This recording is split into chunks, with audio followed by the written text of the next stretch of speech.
नानी, जैसे फिल्मों में दिखाते हैं वैसे ही मम्मी भी दुल्हन बनेगी? नाती वंश ने फिर पूछा। मुझे नहीं पता, साधना जी ने नाती को टालते हुए कहा।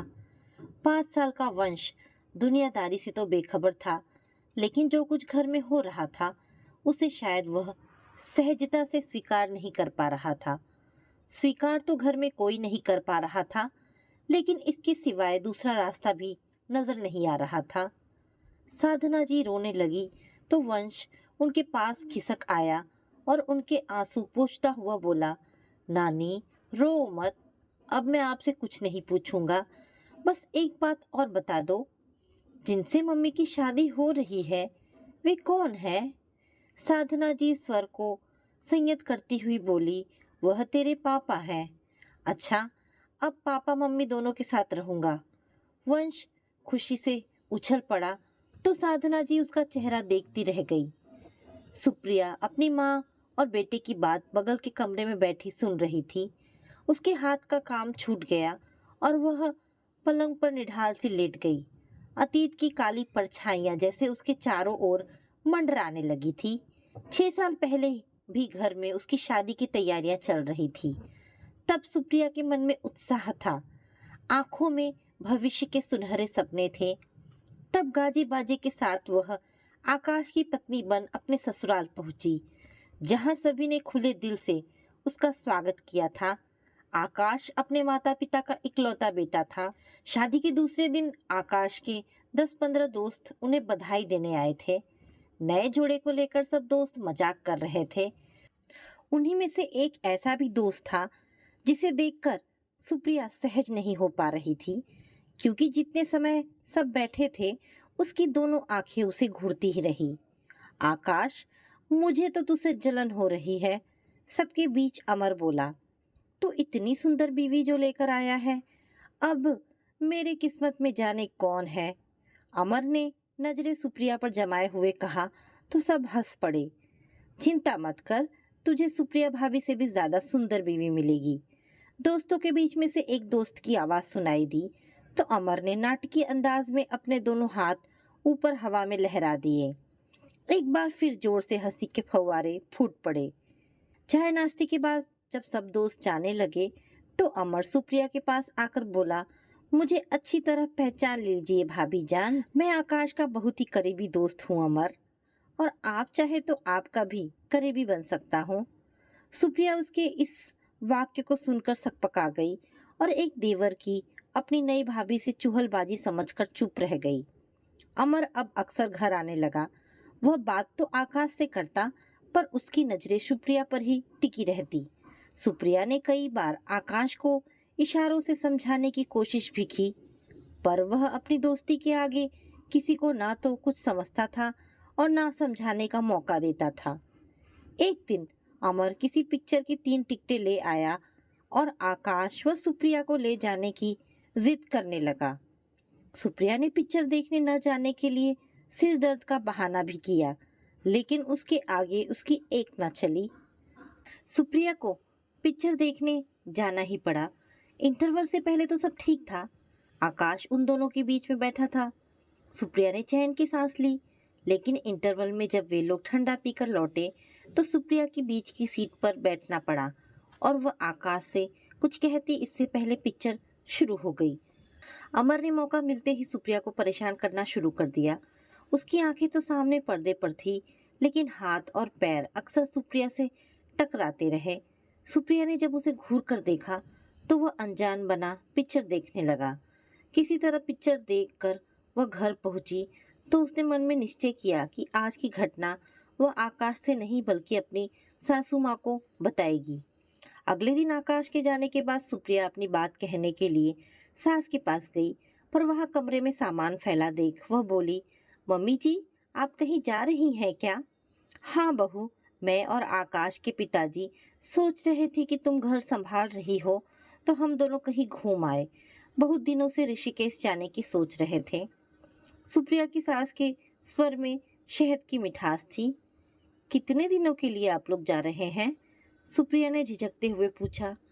4-5 दिन तो लग ही जाएंगे। आप लोग रास्ते में मुझे मेरी मम्मी के घर छोड़ देंगे? सुप्रिया ने हिम्मत बटोरकर पूछा।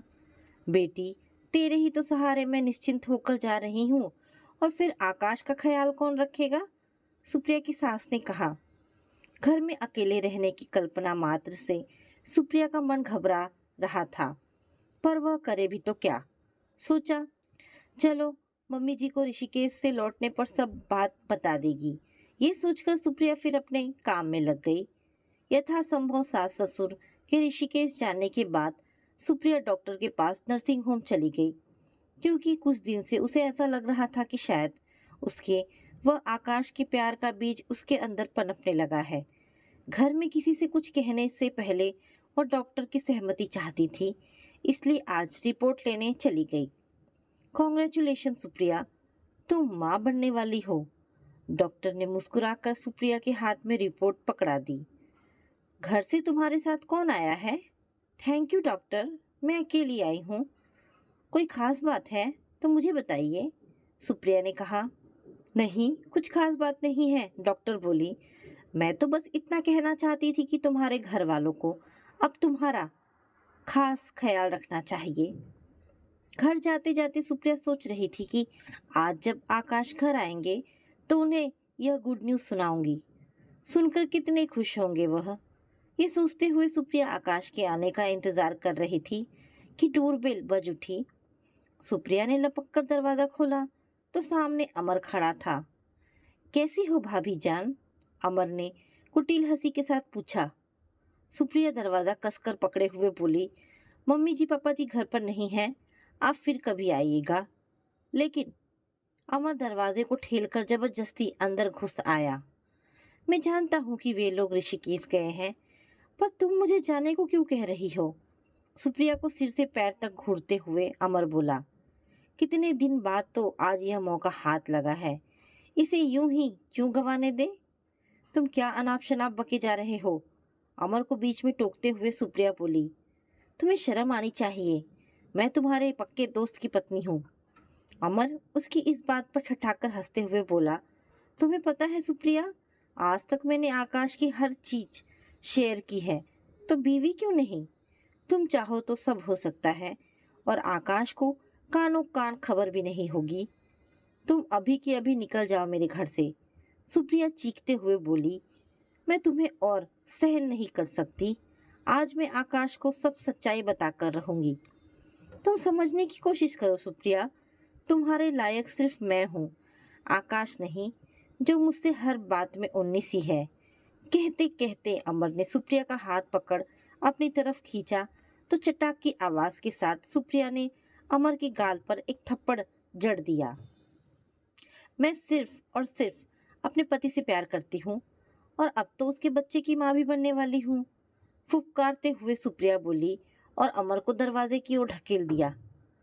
तुमने मेरा प्रस्ताव अस्वीकार कर बहुत बड़ी गलती की है सुप्रिया। तुम्हें तो मैं ऐसा मजा चखाऊंगा कि भूल कर भी तुम मुझे कभी भुला नहीं पाओगी। जाते जाते अमर उसे धमकी दे गया। सुप्रिया का शरीर गुस्से से कांप रहा था। उसे अपनी खूबसूरती और शरीर दोनों से घृणा होने लगी, जिसे अमर ने छूने की कोशिश की थी। जो हुआ था उसके बारे में सोचते सोचते सुप्रिया चिंतित हो गई। बुरे बुरे ख्याल उसके मन में आने लगे कि आज तक तो आकाश ऑफिस से सीधे घर आते थे, फिर आज देर क्यों? इसी उधेड़ बुन में सुप्रिया बैठी रही। रात 10 बजे आकाश घर आया। आज बहुत देर कर दी आपने? सुप्रिया ने दरवाजा खोलते ही सामने खड़े आकाश को देखकर पूछा। तुम्हारे लिए तो अच्छा ही है, आकाश ने चिढ़कर कहा। क्या मतलब? सुप्रिया हैरानी से बोली। तुम माँ बनने वाली हो, आकाश ने गुस्से में पूछा। जी, आपको किसने बताया? तुम यह बताओ कि बच्चा किसका है? चिल्लाकर बोला आकाश। किसका है क्या मतलब? ये हमारा बच्चा है, सुप्रिया आकाश को घूर कर बोली। खबरदार, जो अपने पाप को मेरा नाम देने की भी कोशिश की। मैं सब जानता हूँ तुम कहाँ कहाँ जाती हो। आप यह सब क्या अनाप शनाप बोले जा रहे हैं? आज हुआ क्या है आपको? कहीं अमर? सुप्रिया की बात बीच में काटते हुए आकाश फिर चिल्लाया। देखा, चोर की दाढ़ी में तिनका। अपने आप जुबान खुलने लगी। हाँ, अमर ने ही मुझे सारी सच्चाई बताई है। उसी ने तुम्हें हमेशा किसी गैर मर्द के साथ देखा है और आज तुमने अमर के सामने सच्चाई स्वीकार की थी। और अमर ने मुझे यह भी बताया कि तुम अपने आशिक के बच्चे की माँ बनने वाली हो, जिसे तुम मेरा नाम दोगी। बस बस कीजिए आप। इतना भरोसा है अपने दोस्त पर और अपनी बीवी पर जरा सा भी नहीं। क्या आप जानते हैं अमर की हकीकत को? जबकि असलियत ये है कि उसने मुझे हमेशा गंदी नजरों से देखा और आज उसने मेरे साथ जबरदस्ती करने की कोशिश भी की। सुप्रिया अपनी बात अभी कह भी नहीं पाई थी कि आकाश का करारा थप्पड़ सुप्रिया के गाल पर पड़ा और कमरे में सन्नाटा छा गया। देखा, जब अपना मैला दामन दूसरों को दिखने लगेगा तो तुमने दूसरों पर कीचड़ उछाड़ना शुरू कर दिया। हाँ, मुझे अमर पर भरोसा है, तुम पर नहीं। तुम्हें यहाँ आए 6 महीने भी नहीं हुए और अमर के साथ मैंने 5 सालों से कहीं ज्यादा समय बिताया है। अब जब तुम्हारी असलियत जाहिर हो चुकी है तो मैं तुम्हें बर्दाश्त नहीं कर सकता। मैं कल सुबह तुम्हें तुम्हारे घर छोड़कर आऊंगा और तलाक लूंगा। इतना कहकर आकाश अपने कमरे में जाने को मुड़ा तो सुप्रिया उसे खींचकर अपने सामने खड़ा कर गरजते हुए बोली, मैं नहीं जानती कि अमर ने क्या झूठी कहानी आपको सुनाई है। अब मैं भी आपके साथ नहीं रहना चाहूंगी, लेकिन मैं इतना आपको बता दूं कि विज्ञान ने बहुत तरक्की कर ली है। मैं चाहूँ तो आपको सबूत दे सकती हूँ कि मेरी पेट में आपका बच्चा है, पर उससे कोई फायदा नहीं है, क्योंकि उस सबूत को अमर फिर झूठा बता सकता है। रात भर सुप्रिया सो न सकी। सुबह होते ही वह उठी और अपना सामान लेकर मायके चल दी। आकाश को पता भी न चला। मायके में माँ पापा को अपनी आप बीती सुनाकर सुप्रिया ने ठंडी सांस ली। पापा गुस्से से तमतमा उठे। आकाश की यह मजाल कि मेरी फूल सी नाजुक और गंगा सी पवित्र बेटी पर लांछन लगाता है। मैं उस नवाबजादे को छोड़ूंगा नहीं। अब शांत रहिए और कुछ वक्त बीतने दीजिए। शायद आकाश को खुद अपनी भूल का एहसास हो जाए, अन्यथा हम दोनों इसके ससुराल चलेंगे। माँ ने पापा को शांत करते हुए कहा। लेकिन वहां से ना कोई आया, न ही उन्होंने सुप्रिया के मम्मी पापा से कोई बात की, बल्कि उनकी पहल को ठुकराते हुए आकाश ने तलाक के कागज सुप्रिया को भिजवाए तो पत्थर सी बनी सुप्रिया ने ये सोचकर चुपचाप कागजों पर सिग्नेचर कर दिए कि जहां एक बार बात बिगड़ गई वहां दोबारा सम्मान और प्यार पाने की आशा नहीं की जा सकती। धीरे धीरे समय बीतता गया। वंश का जन्म हो गया। सुप्रिया ने कई बार जॉब करने की जिद की, पर पापा ने हमेशा ये कहकर मना कर दिया कि तुम अपना बच्चा संभालो, मैं अभी इतना कमाता हूँ कि तुम्हारा भरण पोषण कर सकूं। एक दिन पापा सुप्रिया को समझाते हुए बोले, बेटी, जिंदगी बहुत बड़ी होती है। मैं सोचता हूँ कि तेरा विवाह कहीं और कर दूं। पापा, शादी विवाह से मेरा भरोसा उठ चुका है, सुप्रिया बोली। अब तो वंश के सहारे मैं पूरा जीवन काट लूंगी। बेटी, आज तो हम हैं, लेकिन कल जब हम नहीं रहेंगे तब तुम किसके सहारे रहोगी? पापा ने समझाया। क्या मैं अपना सहारा स्वयं नहीं बन सकती? मैं क्यों दूसरों में अपना सहारा ढूंढने के लिए कदम आगे बढ़ाऊं और फिर गिरूं? पांचों उंगलियां एक समान नहीं होती, पापा समझाते हुए बोले। जीते जी तुम्हारा सुखी संसार देखने की बहुत इच्छा है, वरना मरकर भी मुझे चैन नहीं मिलेगा। क्या मेरी इतनी सी इच्छा तुम पूरी नहीं करोगी? पापा के इस कातर स्वर से सुप्रिया पिघल गई, पर दृढ़ स्वर में बोली, ठीक है पापा, मैं शादी करूंगी, पर उस इंसान से जो मुझे वंश के साथ अपनाएगा। सुनकर पापा थोड़ा विचलित हो हुए, पर प्रत्यक्ष में बोले, ठीक है, जिनसे तुम्हारी विवाह की बात चल रही है उनसे मैं तुम्हारी बातें कह दूंगा, पर वंश को हम विवाह के कुछ वक्त बाद भेजेंगे। सुप्रिया बेटी, तुम तैयार नहीं हुई? साधना जी ने कमरे में प्रवेश करते हुए कहा तो सुप्रिया अपनी यादों से वापस लौट आई। बेटी की भीगी भीगी आंख देख साधना जी का मन भी भीग उठा। कोर्ट में रजिस्ट्रार के सामने अर्जुन और सुप्रिया दोनों ने सिग्नेचर किए। अर्जुन के चेहरे पर परिपक्वता थी, फिर भी चेहरे की गरिमा अलग थी। उनका व्यक्तित्व विशिष्ट था।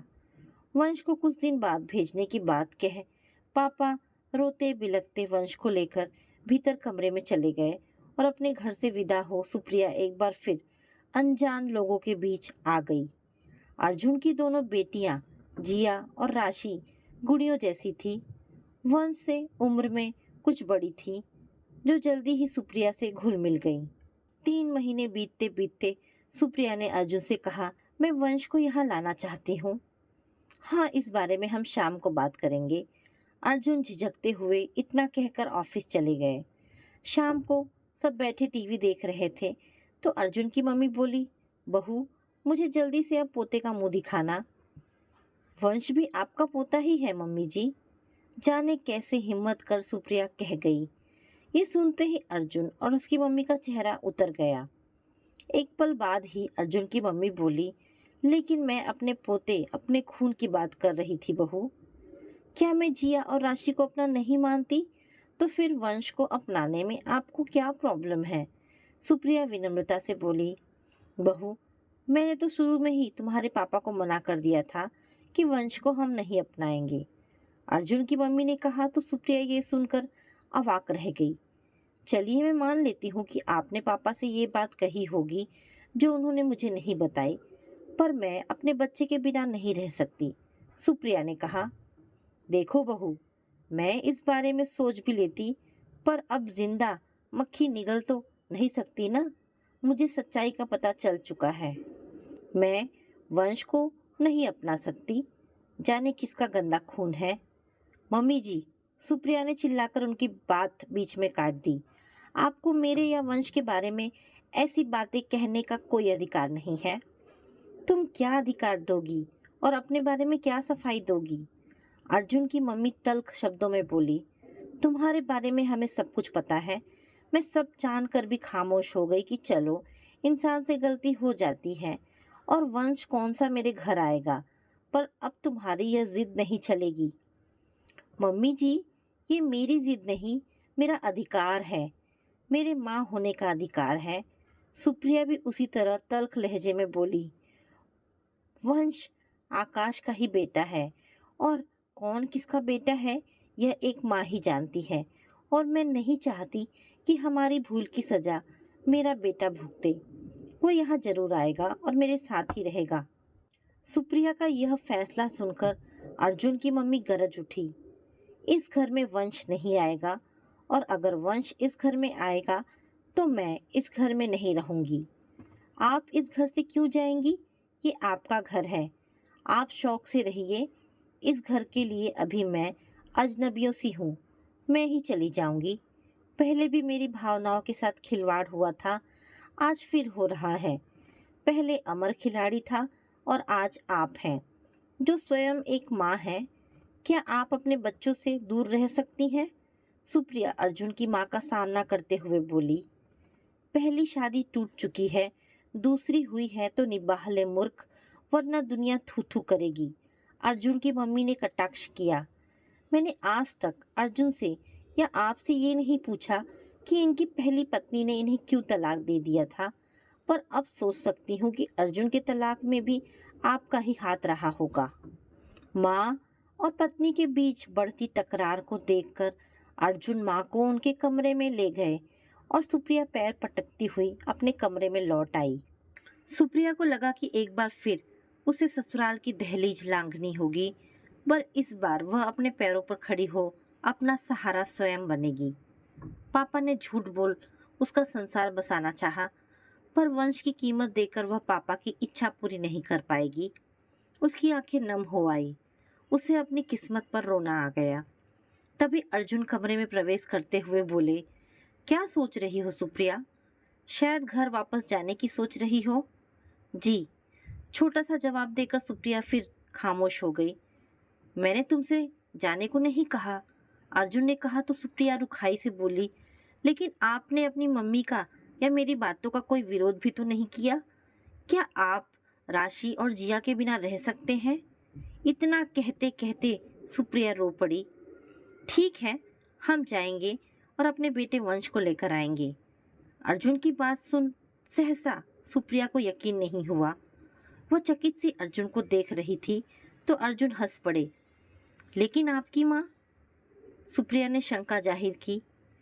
अरे हाँ, मैं तो भूल ही गया था, अभी आया, कहकर अर्जुन मुड़ने को हुए तो सुप्रिया ने टोका, आप कहाँ जा रहे हैं?